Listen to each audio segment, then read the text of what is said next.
Bonjour à tous et bienvenue dans cette vidéo. J'essaye la McLaren GT.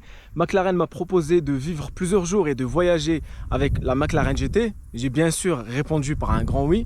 Et là, le but de cette vidéo, c'est de répondre à la question: est-ce que la McLaren GT est une vraie GT ou pas? C'est ce qu'on va voir dans cette vidéo.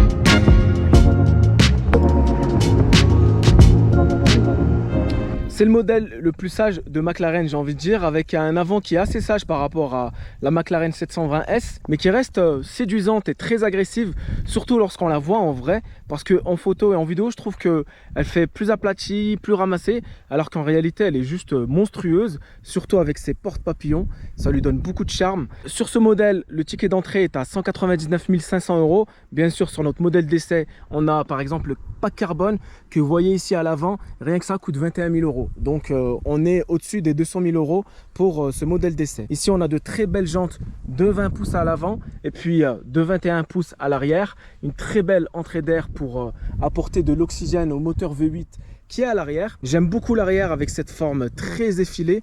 D'ailleurs, elle me fait rappeler un tout petit peu la McLaren Speedtail. Dans la partie basse, toujours du carbone. Et puis une double sortie d'échappement. McLaren dit que c'est une GT, c'est parce que c'est un véhicule qui est censé vous permettre de partir en week-end ou même en vacances si vous êtes que deux personnes. Et donc c'est un véhicule qui a du coffre à l'avant mais aussi à l'arrière dans cet espace. Ici sur notre modèle, on n'a pas l'option avec le coffre électrique, donc je suis obligé de prendre la clé et puis de le monter manuellement.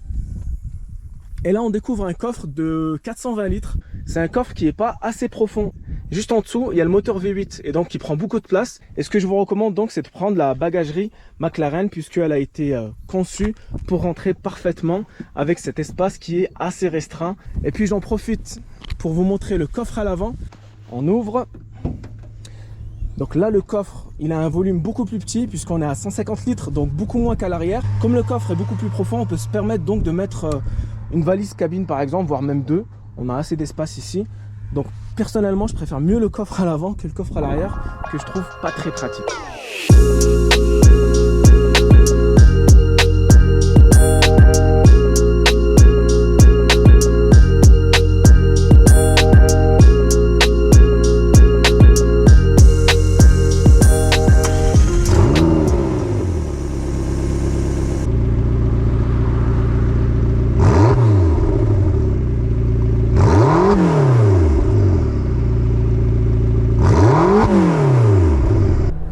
On se retrouve à bord de la McLaren GT.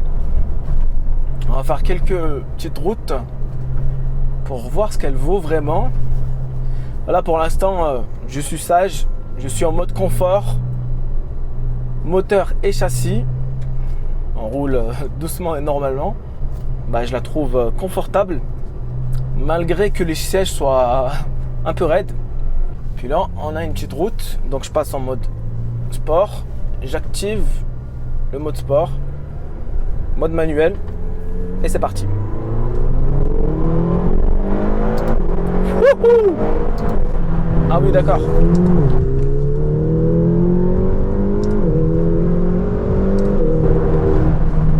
Oh là là là là là là là là, c'est un kart. Vous entendez les turbos derrière? Donc on a un V8 4 litres. Biturbo de 620 chevaux qu'il faut aller chercher puisque la puissance maximale est à 7500 tours par minute. 0 à 100 en 3 secondes 2. Et ça chante, hein. Ça freine très très fort.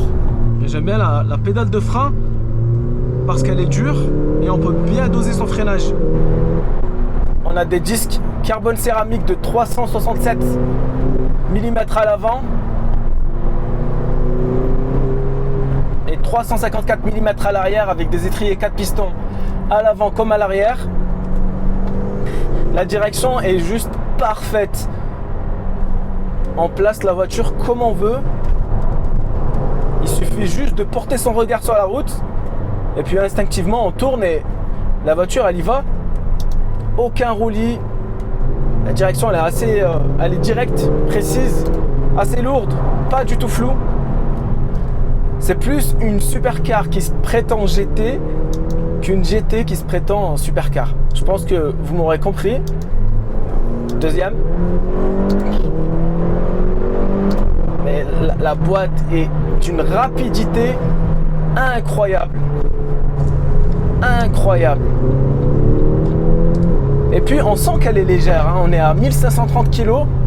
Ça c'est le poids en ordre de marche, donc avec les fluides. On sent que c'est léger. C'est une propulsion, j'ai conservé l'ESC activé.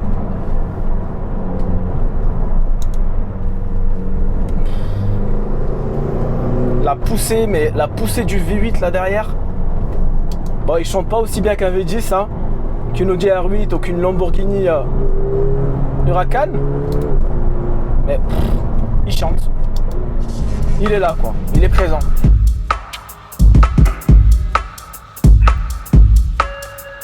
La McLaren GT a deux facettes. Celle de la sportive, comme on vient de le voir, mais aussi celle de la routière. J'ai parcouru des centaines de kilomètres entre Lyon et Monaco et j'ai été assez surpris par son agrément de conduite. Non pas que ce soit une excellente routière, mais elle offre un confort appréciable. D'autant plus qu'elle consomme que très peu, seulement 8,4 litres, en veillant bien sûr à ne pas trop accélérer.